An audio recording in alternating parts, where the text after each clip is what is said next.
Oi, pessoal, boa tarde. Boa tarde para todo mundo que está aqui na Bienal do Livro de São Paulo. Um prazer estar aqui com vocês no estande da Amazon. Eu sou o Eduardo Gayer, jornalista. Hoje trabalho em Brasília, faço a cobertura de Presidência da República pelo broadcast do Grupo Estado. E vou mediar essa mesa tão importante, acredito, hoje em dia, de jornalismo literário, como contar histórias através dos fatos. E temos dois craques aqui para debater esse assunto com a gente. Raquel Landim, tem aqui uma bio dela, vou ter que resumir, gente, porque se eu for ler tudo, a gente vence a mesa, hein? Formada em jornalismo pela USP, tem um período de estudos em Londres, já passou pelos principais jornais do país, né? Da equipe fundadora do Valor, foi repórter também do Jornal Estado de São Paulo e hoje trabalha na CNN Brasil. Ela é autora do livro Why Not, que conta a história da JBS. E também o Felipe Vilicic, que está aqui conosco, jornalista, escritor, foi colunista de Veja, Estadão, Veja São Paulo, também colabora hoje com o Piauí, o Globo e o UOL, e é diretor de uma agência de criação e estratégia chamada Virtu. Ele é autor de vários livros, inclusive o Tiros e Bisturis, e o Clube dos Youtubers, que está aqui também para depois vocês darem uma olhada. Bom, a nossa mesa vai durar mais ou menos 1 hora. No final eu vou abrir para perguntas de vocês, porque eu tenho várias dúvidas aqui e já vou começar, então, conversando com a Raquel. Porque, Raquel, você tem passagem, como nós falamos, pelos principais jornais do país, na mídia impressa, na mídia escrita, e agora está na televisão, que é uma outra linguagem. Além disso, você é autora de livros, né? Que também tem uma outra linguagem, né? Uma reportagem mais de fôlego.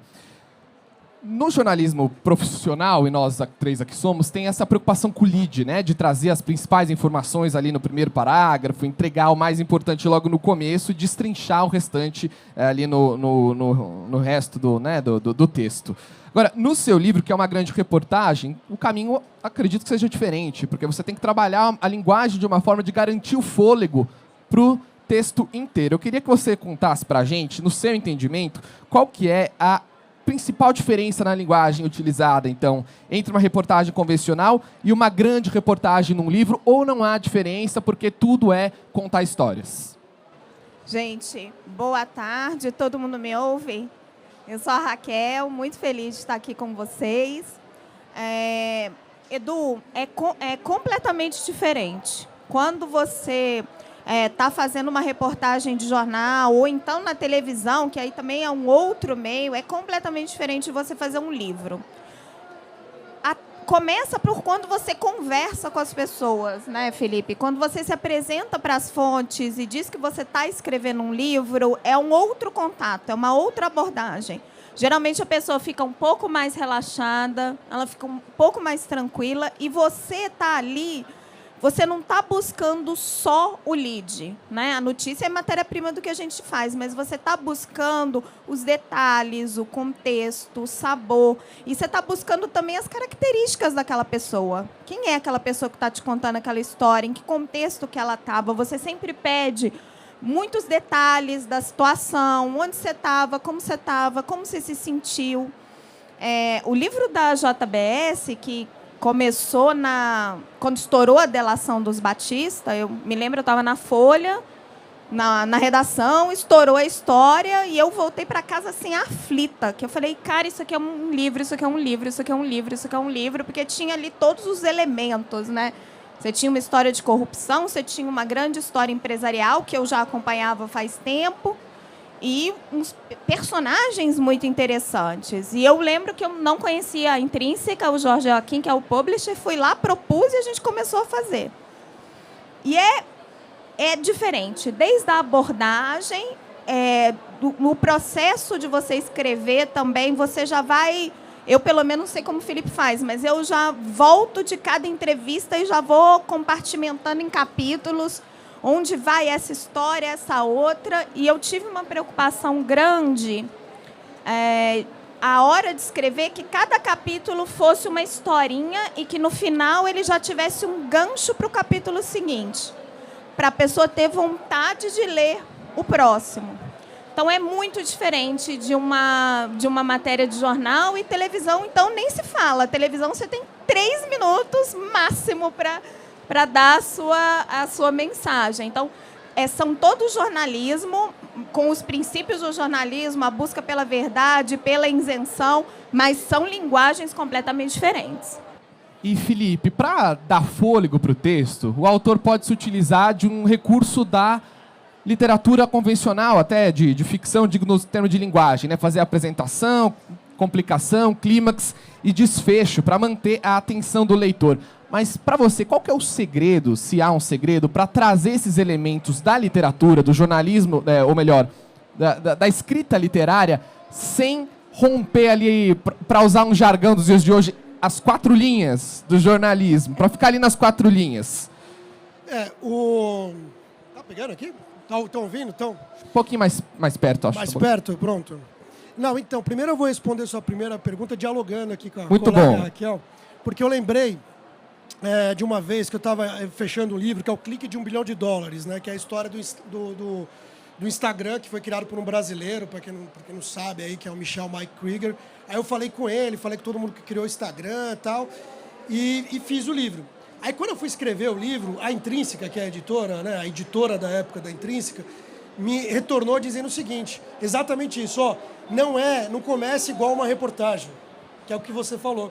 Porque ela falou, você começou na reportagem fazendo um panorama, né, contando a história de uma maneira um pouco mais linear, como a gente faz numa reportagem, pegando o leitor na mão, falando, vem aqui que eu vou te contar o que é esse fato, né? E ela falou, não, pensa que isso também você tem que ter uma arte de contar histórias aí que tem a ver com a ficção, que é o que você falou na segunda pergunta. E aí ela me falou, começa com o que dá mais impacto, que é o dia que esse cara estava lá no trem, esperando para saber se ele ia vender o Instagram para o Facebook, né? Que é como começa, e que foi o dia que ele se tornou multimilionário. Ele passou de um garoto para o multimilionário. Você nunca vai começar uma reportagem assim. Tanto não vai que eu fiz uma capa da Veja com a mesma história, com o mesmo cara, antes do livro. E naquela história era outra coisa, era outra maneira que você contava. Você tinha que falar, ó, isso aqui é o Instagram é isso, o Facebook é aquilo, comprou em tal dia, vou te apresentar esse cara. O livro não é isso, né? O livro ele é muito mais próximo de contar uma história de um livro de ficção, como você disse. Então, você tem que ter um impacto lá no início, né? Você tem que ter uma coisa que fale, olha, mais do que eu te contar uma história, eu vou te contar uma história com sabor, eu vou te contar uma história com gosto, com tempero, que você vai seguir a partir daí. Então, eu tive, a primeira experiência de ser editado por alguém que manja muito de livros, na Intrínseca, justamente essa percepção dessa mudança, né, de abordagem, né? E aí, quando você falou de usar os recursos, aí eu acho que são recursos de contar história, desfecho e tal. Eu acho que uma boa reportagem, que nem você mencionou, que eu escrevo para Piauí também. E lá escrever, muitas vezes, é mais longo do que um capítulo de um livro, né? Um texto inteiro. E lá eu tenho que me preocupar também em desfecho, clímax. Eu acho que uma boa reportagem escrita, principalmente, diferente de TV, de rádio, tem que se preocupar com isso. Tem que levar o leitor a ter um momento de clímax, um momento de nossa, e fazer com que ele não te abandone. Porque você é um contador de histórias que não quer ser abandonado naquele momento. Porque mais do que tudo, é como você falou, eu sou lá diretor de criação da agência, não sei o quê. Por que eu escrevo? Porque eu gosto de contar a história. Né? Eu acho que a Raquel também. Você tem esse prazer de contar aquilo que você viu. E aí começa nas diferenças tanto de linguagem quanto de construção, que você falou do livro. Porque, por exemplo, numa reportagem, você raramente é um observador direto. Então, por exemplo, você mesmo, você foi cobrir lá na Ucrânia, a guerra da Ucrânia. Mas você comentou aqui comigo antes da comunicação com o governo. Você dependia do governo para comunicar rapidamente aquilo. Quando eu fui fazer uma reportagem sobre o Instagram, que foi capa lá da Veja, que era do brasileiro, que criou o Instagram e tal, eu tive vários intermediários entre eu e a história. Então, a observação do jornalista no jornal, na revista, ela é muito mais indireta do que no livro. Porque no livro, por exemplo, o Clube dos Youtubers aqui, que eu lancei pela Gutenberg, eu começo falando de uma festa que eu estava com mais de 200 youtubers. Felipe Neto, Kefra. Eu fui parar lá, olhei aquilo e eu era o observador direto. Então eu pude relatar de uma maneira que eu não faria numa reportagem, falando dos diálogos que eu escutei, que eu observei, que eu estava lá. Eu não dependi do assessor, eu não dependi do intermediário qualquer para aquilo. Então você tem outras possibilidades do livro, e quando você vê o mundo de hoje, né, que é essa superficialidade da internet, né, todo mundo entra aí no celular, vê um monte de informação, bombardeado de informação, falta edição, e o jornalismo às vezes está naquele meio, seja um vídeo da CNN, uma reportagem da Folha, uma reportagem da Piauí, extensa, não importa. Está naquele meio de informações meio cacafônicas, meio malucas, que todo mundo fica tentando lidar, e aí compete para quem ganha mais clique, para quem ganha mais seguidor. O livro não precisa disso. Então, o livro ele te dá um distanciamento dessa superficialidade que te permite ser mais profundo, mergulhar mais nos temas, narrar com mais liberdade. É mais humanizado? É uma boa pergunta, né? Não tenho dúvida. Porque no livro você está sempre em busca do personagem. Se você não conseguir entender a cabeça do seu personagem, como ele pensa, como ele sente, o que ele estava sentindo naquele momento, você não consegue achar o fio narrativo da sua história. Contradições dos personagens. Exato. Muitas vezes, numa reportagem de jornal e na televisão, assim, as pessoas você não tem essa nuance tão grande do personagem, que no livro-reportagem você não só consegue construir, como você precisa construir. Se você não conseguir entender aquele personagem como um ser humano, você não consegue contar a história. E ainda falando dessa fronteira entre jornalismo e literatura, que é o jornalismo literário, vocês acreditam que o jornalismo literário dá mais espaço para imprimir uma certa subjetividade, a leitura de mundo do autor, ou isso também é sair um pouco das quatro linhas, Raquel? Desculpa. Não, eu até vou responder dialogando com o que a Raquel acabou de colocar aqui, dialogando com a colega, que é o seguinte: é humanizado? Mas depende muito mais do autor. Tá. Até onde a gente pode chamar de humanizado, um outro livro de não ficção, né? Não é jornalismo literário, apesar de várias vezes ele ter se pretendido a ser, mas até onde é humanizado Olavo de Carvalho, por exemplo.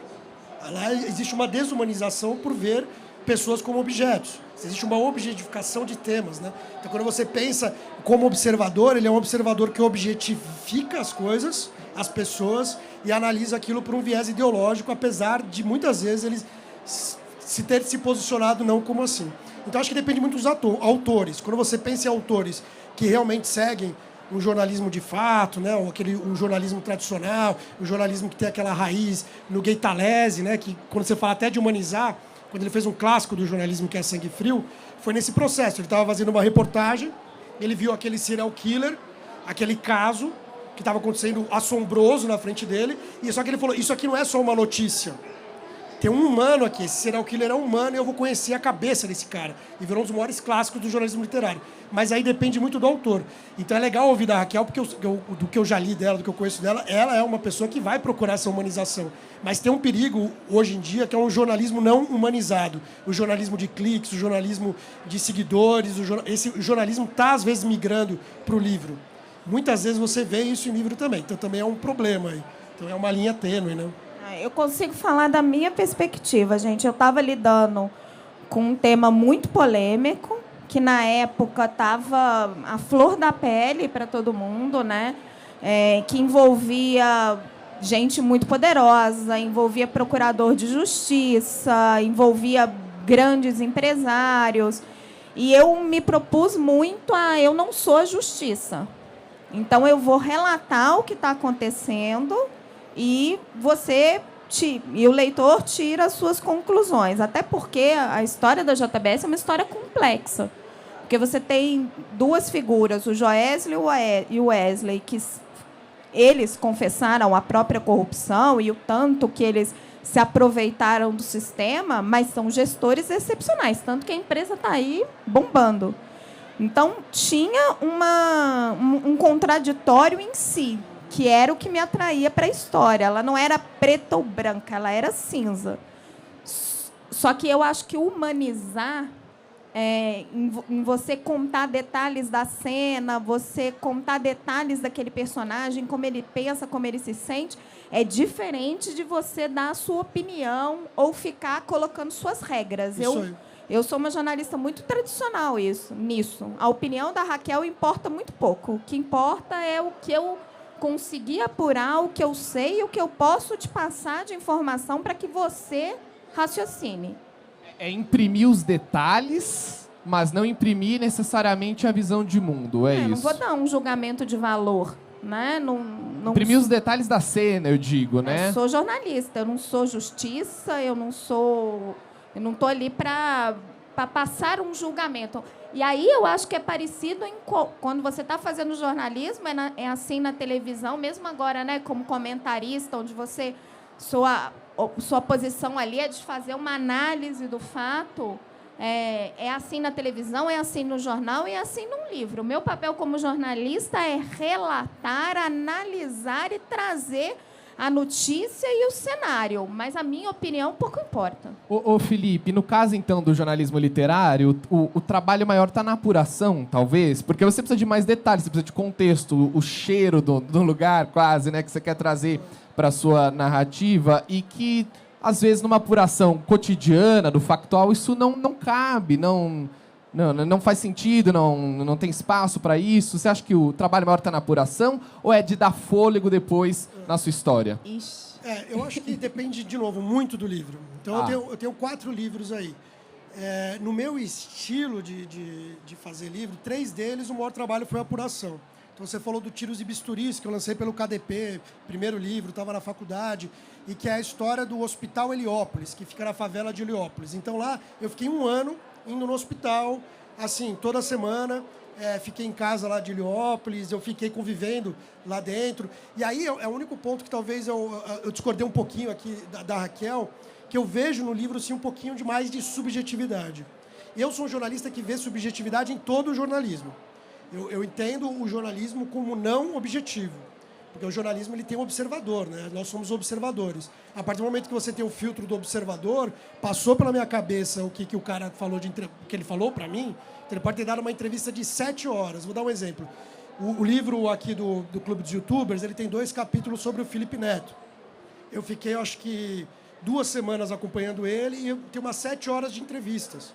Só a edição que eu fiz dessa entrevista, quer dizer, dessas 7 horas, o que o leitor vai ter contato já é uma subjetivação. O que é mais relevante e o que não é? O que é mais relevante. Tem coisas que eu escondi, mas porque eu tinha que esconder, não cabia tudo lá. Então, a mesma coisa, quando eu falei da festa. O livro, isso é diferente da reportagem, ele me dá a possibilidade de me colocar. E aí eu vou citar um ator muito famoso no jornalismo, que é o Hunter S. Thompson, né? O Hunter S. Thompson, ele criou um negócio que chamava jornalismo gonzo. Ele era um exagero disso, né? Que ele entrava na situação e como ele nunca... E ele era um acadêmico também. E aí, apesar dele ser conhecido pelo gonzo, ele era acadêmico. E quando ele entrava na situação para apurar, por exemplo, ele estava com os Hells Angels, motoqueiros, violentos. Ele estava naquele meio. Ele falava o que ele achava daquilo porque ele achava que era uma maneira de ser mais honesto, mais transparente. Então, quer dizer, eu estou falando quem eu sou, onde eu sou observador, eu estou nesse lugar. Isso você pode fazer no livro. E aí você, nesse sentido, para mim, eu acho, tendo feito já revista, jornal, eu acho até mais transparente com o leitor. Porque você coloca a linha editorial, vamos dizer assim, da revista, da TV. No livro, você coloca a linha editorial claramente, de uma ponta ao outro, que é aquele sujeito, autor, que se propôs a observar os fatos. Então, mas eu concordo com a parte da subjetividade, assim. Eu acho que tudo é um pouco subjetivo, mas no livro você tem uma liberdade maior de trabalhar isso como você quiser, como autor. De ter essa subjetividade mais... Escolher. Você pode escolher, aí que está o ponto.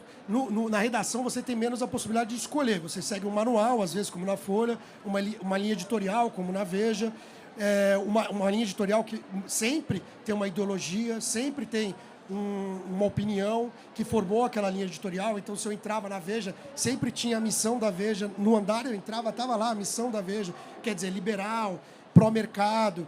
Mas isso, quando chega para o público, às vezes chega com uma sensação de que não tem um observador. É só uma reportagem. No livro, não. No livro, você não tem essa possibilidade. Porque sabem teu nome, tua opinião. Você, como sujeito, está mais claro. Uma linha editorial, mas nunca descolada dos fatos, né? Eu queria entrar um pouquinho na resposta que você colocou. Se o que pesa mais, apuração Por ou favor. edição. No meu caso, foi surpreendente porque foi 50-50. Eu passei 1 ano apurando o livro da JBS. Então, conversei com mais de 100 pessoas, já chegava... Muitas conversas eu não pude gravar, porque eram temas muito delicados. O meu novo projeto agora eu tenho gravado tudo, mas esse é um projeto que, se eu botasse um gravador, a pessoa já ficava com medo de mim, saia correndo. Então, eu chegava já na memória ali, com as anotações, já separando as coisas em capítulos e tal. Fiquei 1 ano apurando. E aí, uma hora, você tem que ter um ponto final, porque senão você fica maluco, porque sempre tem um pouquinho a mais para você apurar. Mas eu passei um outro ano escrevendo. Escrevendo e reescrevendo e escrevendo e pensando cada capítulo e concatenando os capítulos. Quando eu comecei, eu me lembro do publisher da Intrínseca, o Jorge, me dizia assim: Raquel, monta um roteirinho para você. De onde você vai sair, aonde você quer chegar, para você não se perder. E aí eu tinha ali 10 tópicos. Eu quero contar essa história começando aqui, partindo aqui, para nananá. Aquilo foi virando os meus capítulos, depois virou muito mais de 10, mas me serviu de norte. Agora, foi 1 ano para deixar o livro gostoso, fácil de ler. E eu tenho uma que eu chamo, eu brinco com ela, de minha coautora, que é a Kátia, que é a nossa preparadora de texto lá na Intrínseca, porque ela me mandava, ela me voltava os capítulos do livro tudo vermelho. E você sabe como jornalista é vaidoso, né? Às vezes gostou daquele jeitinho que escreveu aquela frase, não sei o quê. E eu ia lendo o que ela tinha passado, que era para dar fluidez ao texto. Era o meu primeiro livro, eu era jornalista de jornal, né? E eu lia, e na hora eu ficava com raiva e depois eu pensava, nossa, não é que ela tem razão? Ficou muito melhor. Então, assim, foi preciso uma humildade muito grande e esse reescrever contínuo meu e da Kátia. E ali depois ainda teve 1 ano, que ainda teve um outro profissional que checou todas as datas e todos os números que estão no texto, que foi conferindo tudo. Depois o pessoal que fez capa e arte e tal. Então, assim, aparece só a gente, né, ali nessa capinha, mas é muita gente envolvida nesse processo. E, na minha experiência particular, embora seja um livro muito jornalístico, de muita apuração, eu sou uma jornalista que corro muito atrás da notícia, foi 1 ano apurando e 1 ano escrevendo. Esse empacotamento do livro, né, da história, é o que faz também a diferença na hora de trazer para o leitor. Eu tinha pavor de pensar que alguém ia pegar o meu livro e largar pelo meio, como eu já tinha largado outros livros, sabe? Que a pessoa ia ler e falar assim, ai, que saco, não consigo mais. Desisto. E aí depois eu tive muitos relatos, graças a Deus, do contrário, da pessoa falar, nossa, peguei e não consegui largar, fui até 3 da manhã. Mas eu tinha muito ainda esse mais pavor. por ser um assunto árido de alguma forma, né? Precisa ser entregue de uma maneira muito, muito gostosa mesmo. Exato. Pronto. E aí exige muita transpiração. Mas muita todo assunto transpiração. pode ser árido ou pode ser gostoso. Todo assunto. Sim. Essa parte da apuração é interessante, porque ela falou do esqueleto. Eu também faço o esqueleto, né, do livro. E aí depois mas eu fico meio aberto a poder mudar, né? Sim, exato. Mas eu faço um esqueleto da apuração também, né? Para mim, no meu caso, né, aí é bem particular, como ela falou, a apuração sempre foi mais trabalhosa, né? Então, o que eu falei que eu fiquei 1 ano, que eu fiquei 1 ano indo para Heliópolis, o processo de publicação foi mais rápido porque foi no KDP, porque 2, não teve um editor. 3, eu fiz a publicação para um teste de um vídeo que eu fazia para a Veja, de um vlog, de como funcionava o KDP, que o KDP estava chegando no Brasil. Então, tudo foi mais fácil naquele caso e deu certo. Agora, quando você tem uma editora, como a Intrínseca, a Autêntica, que me editaram, a Matrix, eu particularmente gosto. Eu não me incomodo com os vermelhos que vêm. Eu sempre tive muito prazer nisso. Porque na redação, eu passei por uma trajetória de redação na Veja, no Estadão, com muita liberdade, que não é talvez tão comum para o jornalista. Por algum motivo, eu sempre tive muita liberdade na redação, porque eu virei editor muito cedo. Com 24 anos eu era editor, então com 24 anos eu pegava as coisas dos repórteres e editava aquilo. Então, quando me chegou o livro, eu adorei ver. Eu lembro que o meu primeiro editor foi o Bruno Porto, um baita editor ótimo, que trabalhava na Intrínseca na época, um dos primeiros. O primeiro foi o Paulo Tadeu, da Matrix. Mas eles pegavam aquilo e eles olhavam exatamente falando, aqui eu não estou sentindo esse gosto para a leitura. Aqui é melhor você deixar mais tempero para o cara não dormir aqui. E eu gosto, eu não me sinto ofendido nem nada. O trabalho do editor, ele é fundamental. Ele não aparece, mas sem ele, o livro não existe. É quase uma lógica de TV, né, Raquel? Tem um na frente da câmera, mas tem uma equipe enorme atrás fazendo o trabalho também, né? No jornal, você é mais solitário, né? Você vai, você mesmo apura, você escreve, às vezes você põe na página, você dá o título e o editor vai lá e zupt. A TV é um processo assim, absolutamente coletivo. Se um errar, acabou com o trabalho de todo mundo. Se o cara que está lá no switcher apertar um botãozinho errado, toda a minha apuração foi embora, do editor, enfim, é um caos. Então, é uma máquina super azeitada. O livro é um pouco mais individual que a TV. E eu acho que é um trabalho muito de dois, assim. Você e o seu preparador de texto. Durante muito tempo ali, o seu editor, a troca, né? No meu caso, era eu e a Kátia, assim. Um ano escrevendo e reescrevendo aquele livro. Falar para parar, né? Porque o que acontece? O do Instagram, eu fiquei 5 anos apurando do Instagram. E aí eu tinha feito várias viagens para o Vale do Silício, visitei todos os escritórios do Instagram, conheci todo mundo. Aí, no fim, eu tinha sei lá quantas entrevistas. Tinha falado com o cara que fundou o Twitter, porque ele queria comprar o Instagram. Eu falei, já que ele queria comprar o Instagram, eu vou falar com ele também. Aí fui lá no escritório. Aí sabe quando você começa... Porque a história não acaba. E aí, no caso do Instagram, foi engraçado, porque aí me ligaram da Intrínseca e falaram, Felipe, uma hora tem que acabar, uma hora você tem que escrever isso aí, né? E foi quando eu falei, não, beleza. Aí eu sentei, aí tive um processo. Eu tenho um processo um pouco diferente dela, porque você vai escrevendo o capítulo conforme a entrevista, né? E pelo que você disse, você pega a entrevista e já escreve quando você chega em casa. Né? Eu pego a entrevista e eu já vou jogando os pedacinhos dela dentro dos meus capítulos. Passem as dicas para os nossos futuros autores que estão aqui. O que eu estou imaginando daquele esqueleto. Então eu falo, isso aqui que ele me falou, eu acho que vai ficar legal neste capítulo. Isso aqui eu acho que vai ser para contar esta história. Isso aqui para contar essa história. Tanto que chega na final da minha apuração, eu tenho vários capítulos, mas não estão escritos, né? Estão jogados ali o que as pessoas me falaram. E aí eu trabalho o que elas me falaram para ir escrever o texto. Eu faço um pouco diferente capítulo assim. Capítulo por capítulo. Que eu faço um esqueleto do fluxo da história, vamos dizer assim. Aí eu vejo a história, eu quero que comece assim, para onde eu quero levar o leitor. Aí da apuração, quando eu faço a apuração, aí normalmente o meu escritório fica cheio de post-it. Então eu começo a escrever umas coisas meio enigmáticas, assim. Capítulo 1, vem da Facebook, Mike no trem. Aí eu boto aqui. Aí eu vou colocando uns post-its.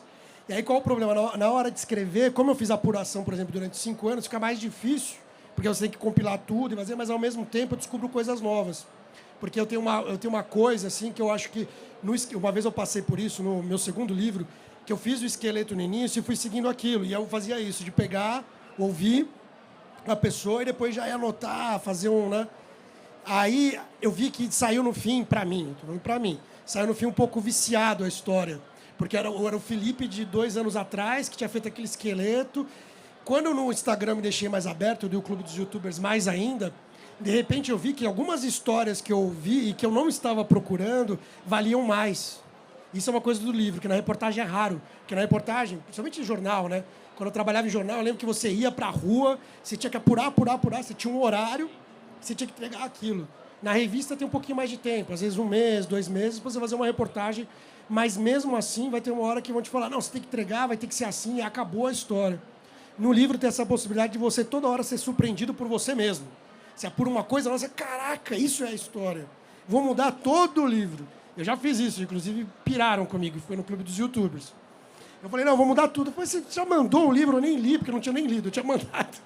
E aí eu mudei, porque eu descobri uma história, que era o Felipe Neto, que eu falei, caramba, naquela época o Felipe Neto não era tão grande. Aqui eu entrevistei 150 youtubers, tem vários. O Whindersson e tal, mas naquela época ele não tinha aquela relevância política. E aí, numa entrevista, que ele ainda não tinha relevância política, ele falou, cara...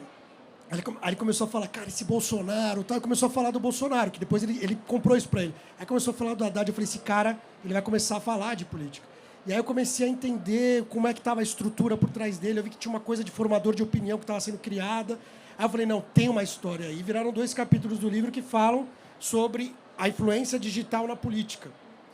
E que se eu tivesse viciado lá no início, pensando nos influenciadores digitais de 5 anos antes, eu não ia pensar isso. Porque eles não tinham essa potência política.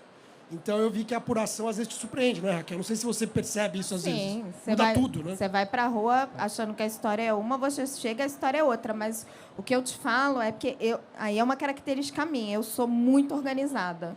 E estavam aqui na frente meus 2 filhotes. Eu tenho um de 10 e um de 6. Então, assim, eu sou mãe de 2, trabalho na televisão, escrevo. Se eu não me organizar, eu não consigo fazer nada. Então, eu sou bem focada. Ah, não, organização é tudo. Quem não tem organização esquece escrever livro de não ficção, né? Ficção, ok, mas não ficção, você precisa ter organização, senão você se perde. Eu gravo Se tudo, eu sou perde, obcecado por gravar. Você falou que não gravou, né? Eu gravo até o que era delicado. Mas não tem como, meu caro. Se você chega É. para conversar ali com um cara que está Há casos e acusado casos. de corrupção, eu cheguei na primeira entrevista para gravar. Eu comecei a conversar, a hora que eu botei o gravador, o cara... Eu falei, acabou, eu vou precisar abrir mão do disso gravador. daqui. Perdi e aí a eu entrevista. tive que abrir mão. Eu descobri uma coisa do gravador Mas isso era uma invisível. coisa que o Clóvis Rossi me falava. É. Ele falava, jornalista é memória. É. O mais importante é o que você conseguiu guardar na sua O Gay cabeça. Talese decorava baralhos, né? Ele decorava o baralho indo e voltando para poder pegar a memória. Eu fiz isso quando era na faculdade, eu decorava o baralho por isso. Bom. Mas existe o gravador invisível, vamos dizer assim, né? Que é quando você avisa, que eu já fiz isso muitas vezes, inclusive coisas muito fortes, polêmicas, que falam, ó, tô entrando aqui, precisa ser gravado, sou jornalista, claro, mas se você bota o gravador na boca do cara, às vezes ele se sente intimidado. Um diferente de você microfone, falar, então tá você não gravado. imagina. Exato. Agora, um um celular horror. no bolso... A câmera, o microfone, é um Agora, o horror. celular em cima da mesa não costuma intimidar São as tanto. técnicas, Eu descobri né? Depende Depende muito. Depende do assunto, são do técnicas treino do outro, diferentes. porque ela lidou com pessoas que são mediatizadas Sim, e sim. treinadas. Então, provavelmente você ia falar com o Joés, ele estava com uma entorragem gigante. Então, não posso te falar se eu falei Não. com o Joés. Não, sim. Não tô, isso, detalhe, assim, se você fala com alguém, ele estava com uma entorragem. Aí a diferença de, por exemplo, aí existe o improviso de encontrar alguém numa festa com youtubers. Aí é até mais fácil você gravar. Às vezes você fala, não, mas eu tô bêbado, tá, mas se eu não gravar, eu vou esquecer, porque é verdade. Porque eu também tô aqui na festa com você, eu também tô afetado Não, pela mas é festa. que depende da história. coisa Por bem exemplo, delicada. esse livro que eu estou fazendo agora, que é a Intrínseca Me Mata, se eu contar já o projeto, é um outro tipo de história, uma história mais empresarial. E aí eu comecei a sentir, quando eu fui para a primeira entrevista e não gravei, que eu estava perdendo muita coisa, até porque é uma história que eu não domino tanto. E para aquelas pessoas, assim, não são coisas tão delicadas a ponto do cara poder ir para a cadeia. Então, está sendo absolutamente tranquilo gravar, me facilita a vida, porque eles já tiram a fita para mim, já me trazem, eu já separo, mas no livro da JBS não dava. Não Muito. dava para gravar, eu não gravei nenhuma entrevista. E muito interessante, né, esse lado do jornalismo que acontece no jornalismo diário também, de você ir atrás de uma história e ter um turning point e falar, não, a história é outra, o gancho é outro, né? Acho que isso enriquece bastante Difícil é o convencer um trabalho. editor no jornalismo diário. No livro Daí você é tem que mais convencer que a história não é essa, É. que a história é outra. É verdade. Agora, eu queria ouvir de vocês dois, se com essas mudanças todas da tecnologia, de forma de entregar a notícia dentro do jornalismo, se o jornalismo vai precisar começar a trazer essas técnicas do jornalismo literário de forma mais firme para dentro das redações, para prender a atenção do leitor ou do telespectador para uma notícia que vá além do convencional, para as grandes reportagens especiais, enfim. Os jornalistas vão precisar melhorar suas práticas, suas técnicas de jornalismo literário, Raquel?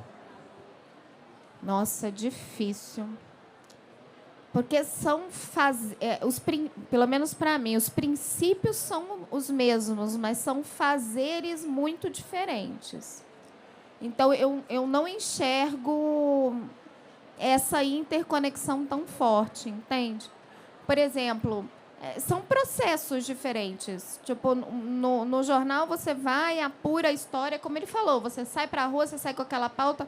Mesmo às vezes na Folha, né, que eu já trabalhava como repórter especial, às vezes ficava um mês fazendo uma matéria, mas você tem um pensar, lead, sublead, fato, não sei o quê, contexto. Às vezes algumas publicações como a Piauí te dão mais maleabilidade. É uma mas, chavinha, né? sim, mas se o cara está num stroll ali no app da Folha, ele tem pressa, ele precisa ver o lead e o sublead, a informação rapidinho. E isso também é uma missão, e é um talento e é nobre. Você conseguir passar a informação dessa forma. Na televisão, é ainda mais maluco, porque você às vezes conversa com um monte de gente, você apura trocentas coisas, e às vezes eu nem escrevo mais minhas conversas. Muitas vezes eu não escrevo, eu vou guardando em compartimentos na minha cabeça, e a hora que você fala, se você falar tudo, o cara vai se cansar de você. Você tem que saber muito mais do que você está falando.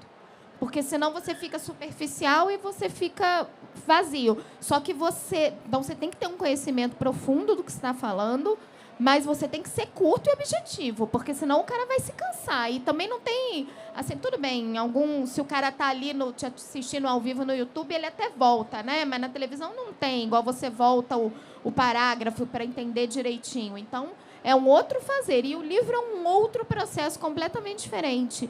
Eu acho que, para mim, os princípios são iguais, da correção, do compromisso com a notícia, do compromisso com o fato, de dar contexto para aquela situação, buscar onde estão as raízes dela, qual vai ser o futuro, né? Já dá caminhos, mas o fazer é muito diferente. Eu queria acrescentar, assim, eu estou participando agora, é um baita privilégio, que eu sou de um grupo de estudos da USP que chama Com Mais, estou divulgando aqui, que é de comunicação digital, porque eu sou pesquisador lá da USP também, e aí a gente estuda justamente isso, né? Plataformas, a relação comunicacional entre o leitor e o jornalista, o comunicador. E tem uma coisa interessante que, assim, o que você perguntou depende muito das plataformas, depende da marca. Porque, por exemplo, quando você fala de Piauí, ou uma New Yorker, ou uma Vice, ou uma Atlantic, né, elas têm uma proposta de jornalismo que, sim, se aproxima muito do livro. Por quê? Porque elas originaram o jornalismo literário. Quando eu falei Guitalés e afins, esses caras, Truman Capote, eles primeiro publicaram em revistas. Então, eles estavam na New Yorker, estavam na Interview, estavam na Rolling Stones, aqui pegando casos reais. E aí o Guitalés foi lá e publicou em capítulos dentro de uma revista, como se fosse a Piauí. A Piauí faz isso também, a New Yorker, de publicar capítulos de livros inteiros. Porque você tem um tipo de linguagem, um tipo de aprofundamento, um tipo de contato com o leitor que é muito parecido. Agora, quando você vê algumas outras plataformas, o que se vê bastante, até como a gente está aqui numa feira de livro, até recomendo o pessoal procurar uns autores que se chamam Byung-Chul Han. É muito bom esse autor, que ele estuda exatamente isso, quem quiser mergulhar mais nele. Então, esse é um exemplo máximo. O Giuliano da Empoli, italiano também, o Byung-Chul Han coreano. Então, e esses caras, eles estudam exatamente isso. E eu concordo numa coisa com eles. As técnicas do jornalismo, em algumas plataformas, nada contra, tá? De novo, eu sou diretor de criação de uma agência que é especializada em conteúdo digital, redes sociais. A gente faz muito isso de estratégia, de algoritmo, nos bastidores e tal. Eu sou especializado em Grounded Theory, né, que é coleta de dados. Então, quer dizer, é um lugar que eu sou familiarizado. Mas o fato é, as técnicas tradicionais do jornalismo estão abandonando o jornalismo em algumas áreas, inclusive os valores. E está ocorrendo, quer queira, quer não, em algumas plataformas, uma publicitarização do jornalismo. Em que sentido? Antes, eu lembro até que quando eu mesmo entrei no jornalismo, a última preocupação que você tinha que ter era o quanto você tinha que ser lido. Você tinha lá a preocupação com o fato, a preocupação com a notícia, a preocupação com o apuro. E eu vi uma transição que mudou muito, de que começaram a falar muito mais do clique, do seguidor, e isso é uma linguagem que é muito própria do quê? De agência publicitária. É uma linguagem. Você, na agência publicitária, você chega, você vai criar um conteúdo, você tem que se preocupar. Sim, aí sim, com clique, com o número de pessoas que viram. Para mim é preocupante você trazer essa publicitarização e essa mediatização no sentido publicitário, no sentido de como você dissemina uma informação, porque o jornalismo antes falava, calma aí, senta aí, eu vou te mostrar isso aqui, vamos conversar. Hoje acabou a conversa, como ela falou, muitas vezes você está rolando e o cara ele quer ver a chamada e passar para o próximo. Uma vez eu fiz um teste na Veja, que era o seguinte, eu botei o título, um sub, numa reportagem, e falava o quê? Os brasileiros leem cada vez menos. Isso é culpa, eu nem lembro do que falei, isso é culpa de sei lá o quê, botei no sub. Qual era o detalhe? Eu consegui fazer um esquema de ver quem lia só a manchete, quem clicava, quem lia o texto inteiro, quanto tempo a pessoa ficava no texto. Aí eu descobri que mais de 80% das pessoas que comentavam no Facebook não leram o texto. Mais de 90% de Instagram, Twitter, não leram, não clicaram para ler, não leram, não entraram, sabia qual era o usuário. E aí você pergunta, até onde essa pessoa está consumindo o jornalismo? Ou ela está consumindo uma chamada, um título? E quando você consome uma chamada, um título, uma frase de efeito, uma frase que tem que ser resumida em duas coisas, quando alguém te chega no jornalismo, eu já ouvi várias vezes isso, de falar, não, você tem que falar isso muito rápido, fala em duas frases. Ok, mas isso não é duas frases. Porque duas frases, e trabalhando em agência a gente faz muito isso, duas frases você faz a publicidade. Né? E aí a gente volta lá para o passado, um cara que chamava Hirsch, né? Que falava o seguinte, Lá no passado existia uma diferença clara entre jornalismo e publicidade. Publicidade era publicar aquilo que todo mundo quer ver e que todo mundo quer ver mais, é criar um consumo. Jornalismo é publicar aquilo que todo mundo não quer ver, ou que alguém vai se incomodar muito, alguém vai se incomodar com aquilo. Isso está acabando um pouco. O jornalismo está virando muito refém, a meu ver, algumas plataformas, não tantas, do algoritmo. E o algoritmo te torna refém dessa lógica de publicitarização, que o jornalismo estava perdendo o Ibope na rede. E, de repente, só agora que começou a descobrir que talvez as redes sociais não seja o melhor lugar para você querer Ibope e nenhum assinante, nem alguém que pague pelo teu conteúdo. Então, agora começou a mudar isso com newsletter, com outros formatos. Então, para mim, é um receio contrário do teu. Eu vejo o jornalismo sendo invadido pela publicitarização e eu vejo nos livros, em algumas plataformas, meio que um outro caminho para isso. Para você ser mais profundo, menos superficial e realmente não ter que resumir as coisas tão rápido e nem ficar caçando curtida, entendeu? Nossa, eu concordo muito com você. E na televisão, você tem esse termômetro que também é um pouco das redes sociais, que é a audiência. Então, você sabe ali exatamente quantas audiências você tem. E aí, às vezes, o editor você tem ali uma notícia, saiu o mapa da fome. Aí o cara vira para você e fala assim: ah, não, mas fome não dá audiência, o povo não quer. Isso aí todo mundo desliga do canal. Eu falo: paciência. É um problema do Brasil, é um problema gravíssimo, nós vamos mudar e acabou, e vamos abrir o jornal com isso. E, às vezes, você tem que abrir mão da audiência em função do conteúdo, mesmo. Você sabe que aquilo não vai dar audiência, mas aquilo é socialmente relevante, é importante. E isso o jornalismo faz, a publicidade e o influenciador, a rede social não faz. Não, sim, mas eu concordo. Mas a gente tem até vários artigos lá científicos estudando esse fluxo. E eu concordo, mas o problema para mim está no às vezes. Para mim isso tinha que ser sempre. É aí que está o ponto. O às vezes não existia antes no jornalismo. No jornalismo não existia esse eu digo que às vezes, porque muitas vezes a coisa caminha junto. Então, a notícia do dia, a mais importante, é também a que está atraindo mais audiência. Só que, às vezes, ela não caminha junto. E aí você tem que fazer uma opção editorial. Que tem que ser pelo jornalismo e pelos valores do jornalismo. Mas a real tá raro. Tá raro ser essa escolha. É aí que está o grande problema. Isso vem na redação, até como editor, e eu mesmo, muitas vezes, tendo que escolher pela audiência. Quando atuando como editor, principalmente de site e tal. É uma escolha profissional. Você, às vezes, tem que escolher pela audiência e pela curtida, porque é sua profissão. E aquilo, você está dentro de uma lógica. No teu livro, não. Você tem uma liberdade, você não precisa fazer isso. Mas, e aí, pelo menos, da minha experiência como observador direto, em todas as redações que eu passei, como freela ou não, e aí eu estou falando de dezenas e dezenas de redações.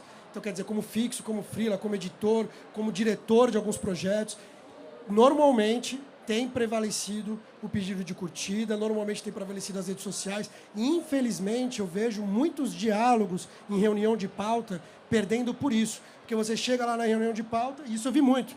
Então, você defende tua pauta, explica por que aquilo tem um motivo social, porque dentro da praxis do jornalismo aquilo é importante, tal, não sei o quê, não sei o quê.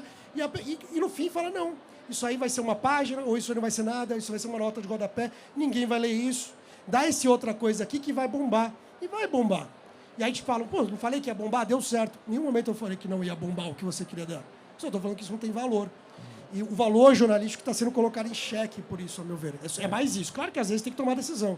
Mas eu tenho ficado triste com quão pouco o jornalismo tem vencido em alguns lugares. Não estou dizendo todos. Tá? Meus caros, já estamos chegando ao fim. Queria abrir para perguntas. Quem tem algum questionamento aí sobre jornalismo literário.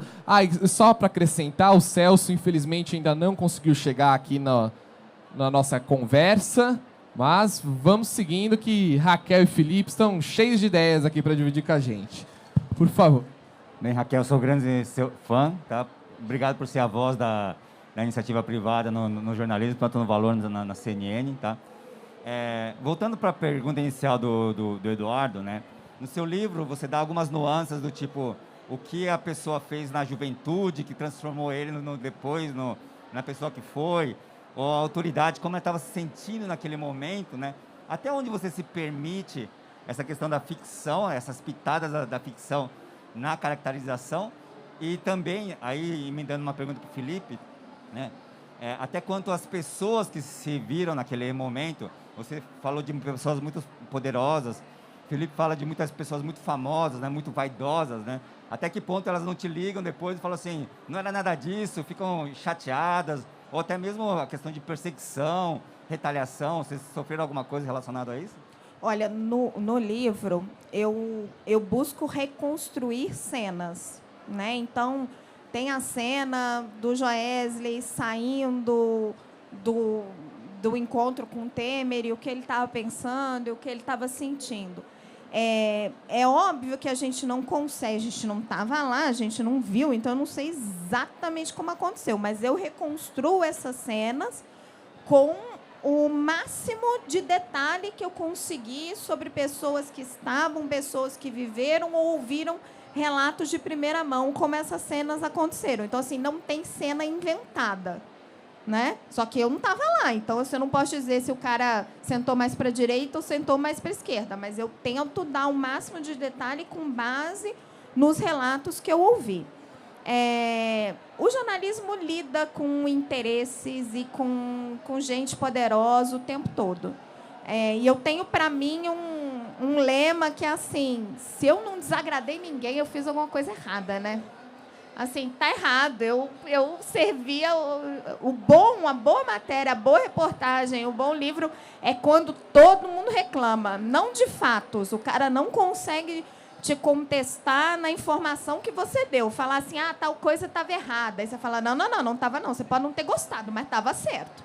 Agora, se ninguém gostou muito mas ninguém conseguiu te contestar, aí você fez um bom trabalho. A questão de observar, no livro especificamente, eu sempre tento, mas aí é um pouco de estilo. Aqui, eu acho que aí no livro você pode adotar estilos, né? Diferente um pouco do jornalismo, que você é refém das coisas do dia a dia. Então, no livro tem muita coisa de observação direta, principalmente no Clube dos YouTubers. Então, que eu estava na festa, eu estava na gravação, eu estava naquele show, eu estava naquele momento que aquelas pessoas, inclusive do YouTuber, eu mostro cena de droga, cena de... Eu estava lá.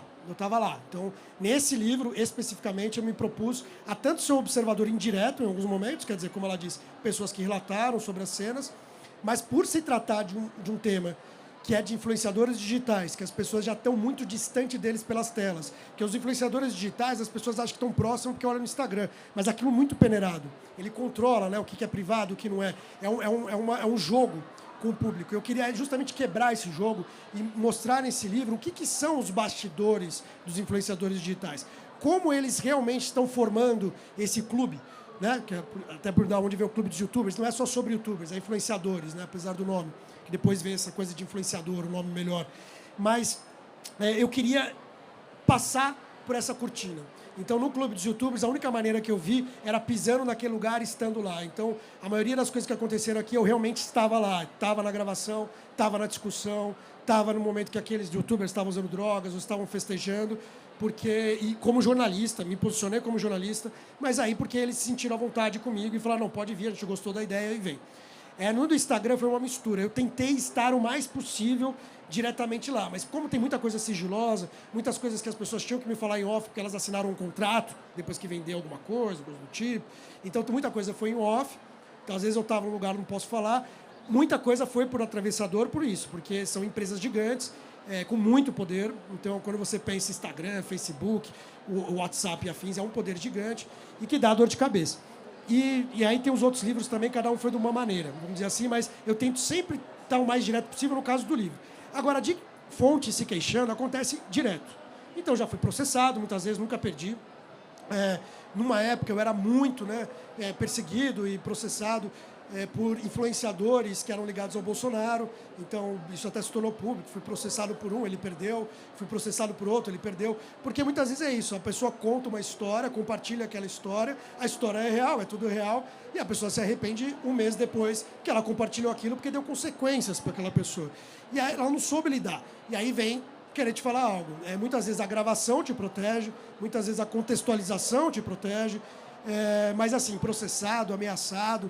Aconteceu muito. A época que eu cobria política, que teve uma época que eu cobria bastante política, foi com certeza a época mais delicada. Aí teve 2 situações, 3, que chegaram a me abordar na rua, querendo agredir, vamos dizer assim.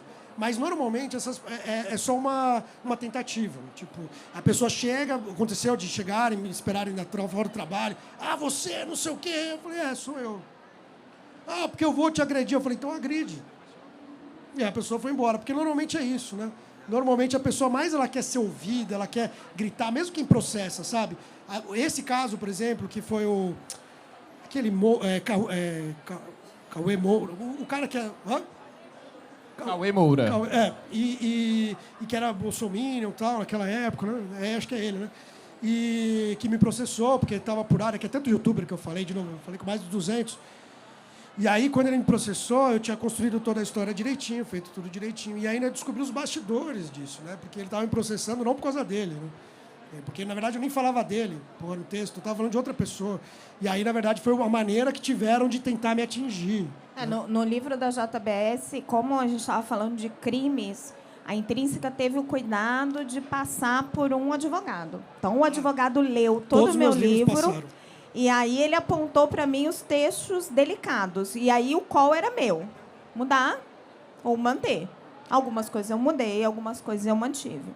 Acho que isso também faz parte da atividade jornalística diária, né? Exato. Alguns riscos você sim. corre, outros você fala, não, aqui eu estou me expondo demais, vou por um outro caminho. Tá no preço, né? Infelizmente tem crescido muito, mas tá no preço, talvez, receber essas críticas, né? Aqui, que eu estava falando da USP, lá são 2 grupos que eu faço parte. O outro é o Observatório de Comunicação, Liberdade de Expressão e Censura da USP, que é um observatório que faz exatamente o que você está falando. Mapear essas ameaças a comunicadores. A gente mapeia, a gente vai criar um mapa interativo, vai mostrar tudo isso, e a gente vai dar nome a quem agrediu, que é uma coisa que se faz pouco. A gente vai falar quem é o agressor. A gente vai atrás e, como USP, a gente vai tentar blindar as pessoas que são agredidas no sentido de instituição USP, a gente tem essa força. Mas qual é o ponto? Aumentou muito, muito, e muito porque falta uma reação às vezes, sabe? Então, quer dizer, o cara te processou, beleza, você me processou, você vai perder, depois você vai pagar o advogado que você perdeu, ou o cara te agrediu na rua, tá bom, me agride, você vai preso. Então, às vezes, o jornalismo, a gente, com essa coisa da virtualização, redes sociais, tudo, a tecnicidade, vamos dizer assim, a gente perdeu algumas ferramentas de defesa, a meu ver, inclusive nesse sentido. Alguém tem mais alguma pergunta? Vamos ali. Boa tarde, primeiro eu queria cumprimentá-los, agradecer pela fala. Na verdade, eu queria fazer primeiro a pergunta para a Raquel, depois estendê-la ao Felipe. Primeiro para a Raquel. Algumas correntes da literatura, por exemplo, os formalistas, eles vão dizer que algo é literatura e algo não é literatura, né? Então, para ser literatura, teria que ter uma linguagem que causasse um estranhamento, e o não literário estaria na linguagem mais prosaica. Daí eu queria saber se o livro de uma investigação jornalística, se ele se comporta, na tua opinião, para o que é mais literário ou está mais dentro desse campo da não ficção. E aí depois, para o Felipe, estendo a pergunta, se der tempo de responder as duas, claro. Felipe citou ali sobre, por exemplo, o Byung-Chul Han, que faz uma leitura de pós-modernidade. Outros autores também fazem, como, por exemplo, o Guy Debord, que vai falar sobre a sociedade do cansaço. Vamos falar de um brasileiro, Muniz Sodré, maravilhoso também, esqueci o nome dele. Também faz, sim. Eles fazem uma leitura sobre essa sociedade hiperexcitada, né? Um termo que eles utilizam. E aí eu queria saber se, por exemplo, essa sociedade hiperexcitada também às vezes não está acabando consumindo livro. Por exemplo, eles compram um livro para ler sobre a JBS, só que nunca leem. Ou leem apenas a orelha do livro, se isso também não atinge a literatura. São essas duas perguntas. Já que a gente falou bastante de edição, vou pedir para a gente ser bem conciso para conseguir atender mais gente. Vamos lá. Cara, o livro-reportagem ele é um livro de não ficção. Só que a gente tem que usar técnicas de ficção, técnicas narrativas, para prender a atenção. Então, eu acho que mistura um pouco as coisas, mas nunca pode ser, na minha opinião, se a proposta é fazer um livro-reportagem, ele é um trabalho de não ficção. Disso que ela comentou, eu simplesmente não concordo com a abordagem tradicionalista da literatura. Eu sei do que você falou, eu não concordo. Eu acho que publicou é literatura, sabe? Leu é literatura. Eu acho que é um pouco snobismo, sabe? Você ter essa divisão. Inclusive de técnicas, as técnicas se misturam na literatura e tal. Mas eu entendi. Agora, do Byung-Chul Han, sim, isso aí que você deve ter lido, né? Byung-Chul Han, pelo jeito e tal. Então, você falou muito de uma coisa que chama enxame, né? Do Byung-Chul Han. Que é quando você você faz um movimento de massa ao redor de algo na internet e que as pessoas acabam se comportando como uma abelha de uma intelectualidade coletiva, e essa intelectualidade coletiva manda, vamos dizer assim, essas abelhas fazerem algo. Seja atacar um opositor político, seja o que for, ou seja comprar um livro. Então, um bom exemplo são os livros do Olavo de Carvalho, muito comprados e pouco lidos. Então, exatamente. Que ainda bem pouco lidos, né? Mas, ao mesmo tempo, como foi pouco lido, as pessoas têm pouca crítica sobre. É um perigo, porque nesse enxame que você falou, do hipertextual, da idolatria, que eles falam muito, que muita gente hoje compra um livro, compra alguma coisa pela idolatria. O quê? Pela idolatria à imagem daquilo. A textolatria, que era o que acontecia, por exemplo, no renascentismo, está acabando. Então, as pessoas não compram mais pelo conteúdo, o texto, compram muito pela imagem. E isso acontece também com o livro. Da pessoa comprar porque as pessoas estão comprando, ela precisa estar situada naquele momento, ela precisa postar uma foto no Instagram dizendo, olha, estou lendo esse livro. E não passa do primeiro capítulo. Sim, isso é uma das síndromes. O Byung-Chul Han aponta isso, inclusive. Se não me engano, ele aponta isso no enxame e também na sociedade da... Eu acho que ele fala isso na sociedade da transparência, eu acho também. Temos tempo? Perguntas? Adoro perguntas. Posso fazer? Eu tô me sentindo aqui quase no altas horas, assim, sabe? Esse esquema Adoro de gente perguntas. sentada no banco ali. Eu fico aqui falando curiosa para saber o que vocês estão pensando. Vamos lá. Primeiro, muito parabéns. Eu estou muito feliz de estar aqui. Sou jornalista também, acompanho vocês todos. Inclusive você, Eduardo. Você também devia estar respondendo, não só perguntando. Eu acho que o jornalismo mudou muito, como vocês comentaram, e a gente, como jornalista, eu queria entender de vocês, que estão mais no mercado, mais atuantes. A fonte ainda é uma coisa primordial? Tanto o on quanto o off, tanto para escrever como para fazer reportagem? E como que vocês têm feito a seleção no dia a dia, diante de tanta informação que chega, para a fonte ser mais fidedigna para vocês? A fonte é a base do jornalismo, né? Tem um jornalismo de observação também, que aí a fonte é o meio onde você está, quando você está cobrindo uma guerra, aí o Edu pode falar mais, uma eleição, tem uma coisa muito de observação. Agora, no dia a dia, a fonte é primordial. Eu tenho buscado sempre me pautar na busca daquelas fontes que são mais confiáveis, que eu sei que a pessoa não está me mentindo. Para mim, fonte que mentiu, acabou, não converso mais. Acho que isso é uma base do relacionamento. Eu tenho tentado dar mais diversidade às minhas fontes, principalmente na televisão. Então, assim, levar mais mulheres, levar mais negros, ouvir mais gente, sem abrir mão da qualidade do conteúdo, né? A pessoa não está ali só porque ela é mulher ou porque ela é negra, mas porque ela é mulher e competente. E o off é importantíssimo. Sem ele, sem o sigilo da fonte, a gente não consegue trabalhar. Acho que eu tenho um pouco a acrescentar só, mas na questão da fonte sempre é essencial. Infelizmente, não são todos os jornalistas que acham isso. Eu já ouvi coisa ao contrário. Então, eu já ouvi literalmente os jornalistas falando que estava já com tudo escrito antes de ouvir a fonte, antes de ouvir quem estava falando. E tem muito jornalista atuante na mídia que fala as coisas sem ter apurado nada, sem ter fonte nenhuma. Acontece. Para mim, isso não é jornalismo. A pessoa só sente jornalismo. Outra coisa, né? Mas acontece em grande mídia. Não vou citar nomes, mas acontece. Agora, mas de qualquer maneira, a fonte é essencial. Foi o que ela falou. E eu acho que os critérios dela estão ótimos de escolha de fonte. Eu acho que a única diferença que eu falaria no meu critério de escolha de fonte, depende muito para quem eu estou trabalhando. Então, quando eu ficava muito mais no dia a dia da redação, digo diário, lá, jornal, revista, tinha que ter exatamente os critérios que ela falou, exatamente, confiança e tal. Já para um livro, por exemplo, ou para uma reportagem da Piauí, o que guia minhas fontes é a história. Então, eu preciso ver onde a história está me levando. Então, quando você está fazendo um livro, ou você está fazendo uma reportagem mais longa, ou mais aprofundada, às vezes você... Ou, por exemplo, quando eu lidei com uma vez, uma reportagem que a gente falou de como o PCC usa o WhatsApp e o Telegram. E a gente tinha toda a apuração de fatos e tal. É óbvio que quando a gente foi falar com as pessoas do PCC, eles iam mentir para a gente. Então, depende um pouco da história. Às vezes, dependendo da história que você tem que lidar, você vai ter que lidar com mentira. Quando eu falei do Hospital Heliópolis que eu estava, eu lidei com policiais, por exemplo, que mataram uma pessoa lá, quando a gente estava apurando, que eles estavam perseguindo aquela pessoa, o cara foi atendido, eles foram lá e assassinaram o cara. E você imagina, não era... Obviamente, eles mentiram, obviamente, eles ameaçaram.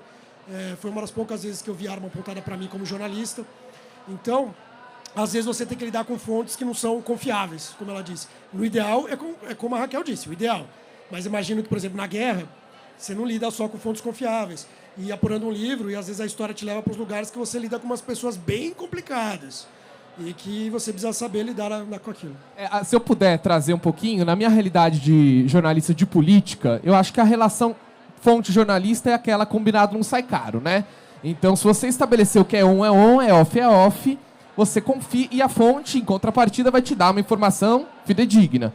Mentiu, riscou da caderneta de fonte, né? E eu prefiro perder o furo do que dar barrigada. Então, não tenho segurança, não publico, não consegui escutar, não é, né, Raquel? Não consegui escutar a quantidade suficiente de pessoas para ter certeza daquela informação. Você escuta sabendo que essa fonte quer passar aquela informação, talvez por alguma razão, e você... Todo mundo tem um motivo para te passar Ninguém passa informação né? de graça. Ou para tentar te manipular também. Não, porque a gente não é amigo da fonte. Exato. Então, se a fonte te contou, ela tem um objetivo. Mas você vai filtrar o que quer de interesse público daquilo e vai bater o outro lado. Então, isso te protege como jornalista, né? Vamos para mais uma, então. Boa tarde. Feliz em tê-la aqui. Acho que foi uma decisão acertada. Sou seu fã, gostei muito do livro também. Achei uma leitura boa e envolvente, como você falou.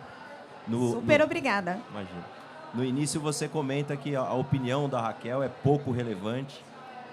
Você não está para fazer nenhum julgamento, mas é um pouco mais para o final, quando te perguntam sobre o que está no livro, de todo o material. Você expressa que teve ali 50% edição e 50% coração. Falando desse 50% coração que você trouxe, o quanto você, vivendo esse um ano com eles, entendeu do problema que é o Brasil para levar até o que se levou, né, o caso da JBS, quanto foi a gestão deles, como é que você vê é uma pergunta delicada, né, mas no caso pelo específico coração do iNote, da JBS. Da JBS. Então, é 50% apuração, não é coração, apuração, correr atrás da notícia, e 50% edição para você conseguir escrever bem. Falando especificamente do iNote, eu acho que foi uma história que me apaixonou, e eu acho que todas as histórias elas são um pouco assim. A gente não pode ser maniqueísta, né? O Brasil está tão maniqueísta, ou é bom, ou é mal, ou é bolsominion, ou é petista. As histórias e as pessoas, elas são cinza. Então, o Joesley e o Wesley Batista, eles são personagens complexos.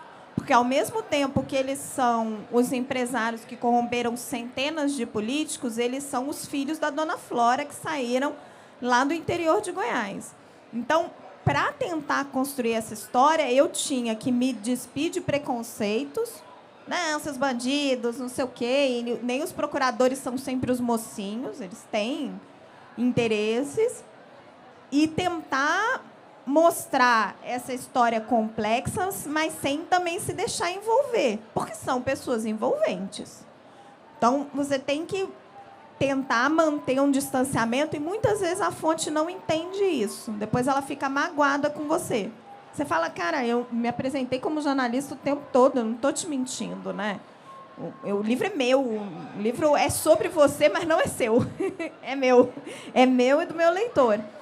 Então, eu acho que é isso, assim, você tem que se despir de preconceitos e se despir desse maniqueísmo, de que todo mundo é bom ou ruim, todo mundo é bom e ruim ao mesmo tempo.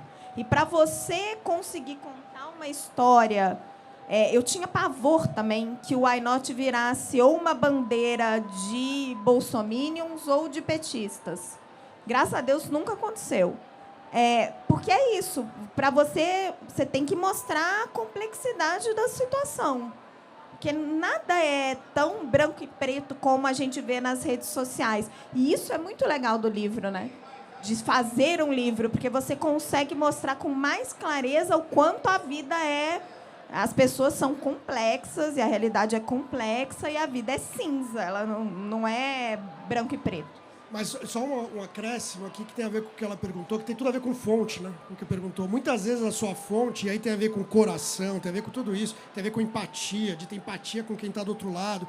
Porque a gente está falando aqui, principalmente o que os colegas comentaram, de fontes muito formais, que você vai sentar e conversar com aquela pessoa, que aquilo vai ser dito olha, eu sou jornalista, aquela pessoa entende o que é o jornalismo, mas, às vezes, a sua fonte é uma enfermeira naquele momento, ela nem entende o que é jornalismo direito, você se apresenta como repórter, ela não entende direito, você tem que entender a empatia naquele momento para saber daquela pessoa. Às vezes, a sua fonte é um traficante numa boca, e essa é a sua fonte, porque é a sua fonte naquele momento, e às vezes a informação que ele vai te dar é muito mais relevante que o policial. E assim, só acrescentando o que você está falando, eu acho que quando a fonte... Muitas dessas pessoas, pelo menos que eu lidei no iNot, elas são totalmente preparadas. Tem milhares de assessores de imprensa, 10 pessoas trabalhando para elas para te enrolar.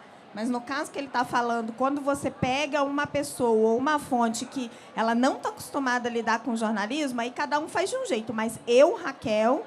eu procuro proteger aquela pessoa. Se eu sei que ela não está acostumada a lidar com jornalismo e ela falou uma coisa na inocência que vai causar um puta problema na vida dela, eu mesmo coloco ela em off. Porque ela não sabe com ela está lidando. E eu costumo brincar que se eu não fosse jornalista, eu não dava entrevista para ninguém.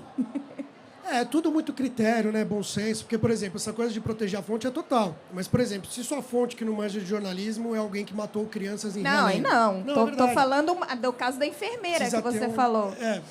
Mas esse caso da enfermeira era complexo também. Porque eu tinha que protegê-la naquele momento, mas, ao mesmo tempo, era a mesma situação que tinha os policiais e tal. Então, todos aqueles não sabiam o que era o jornalismo direito. E alguns você tinha que expor. Né?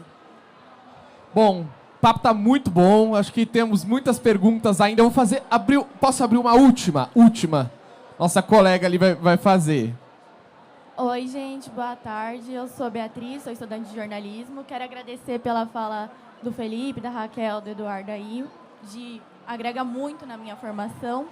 E a minha pergunta é para a Raquel. No processo do livro, quero saber se você sentiu algum medo quando você começou a investigar a história e também de onde surgiu essa sua necessidade de investigar o caso. Falando de violência contra mulheres no jornalismo, a gente sabe que o número é grande no Brasil. Quero saber como que foi essa sua experiência, se em algum momento você foi julgada por entrevistados e também como não se deixar enrolar por essas pessoas que você então entrevistou, né? Como saber se aquilo que aquela pessoa está falando é verdade? Como que foi essa experiência? Tá. Vou começar pelo fim. Você saber se é verdade é experiência. É o dia a dia do jornalismo que vai conseguir te mostrar. Às vezes você vai errar, às vezes você vai acertar. Mas no dia a dia você vai ficando mais afiada e você consegue perceber mais quando você está sendo manipulado. E aí não tem jeito, é cada dia uma coisa. Não tive medo para fazer essa história. Eu acho que era uma história de corrupção, mas era uma história de colarinho branco, né? Eu acho que é diferente quando você vai apurar um crime, narcotráfico. Era uma história de colarinho branco. Eu tinha muito mais receio assim, de processo, de coisas assim, do que um medo físico. E ser mulher no jornalismo não é fácil, particularmente na televisão, né? É um meio ainda muito machista, onde você tem que vencer muitas barreiras. E eu acho que o único caminho é não se intimidar. Eu não tenho problema nenhum e vergonha nenhuma de ser mulher. E me apresento e me coloco e ponto. E a pessoa tem que te respeitar pelo trabalho que você faz. Perfeito. Gente, muito obrigado. Foi um papo, acho, excelente sobre jornalismo. Adorei ver aqui tudo não cheio. Uma delícia, né? Ótimo. Muito bom. Falando de jornalismo. Obrigado pela presença. Jornalismo, literatura. E vamos manter esse ambiente de diálogo democrático, porque isso é fundamental. Vou pedir para vocês aguardarem sentados um pouquinho, que nós vamos tirar uma foto. O pessoal pediu aqui. E em seguida, vamos estar por aqui. Obrigado, gente. Muito bom.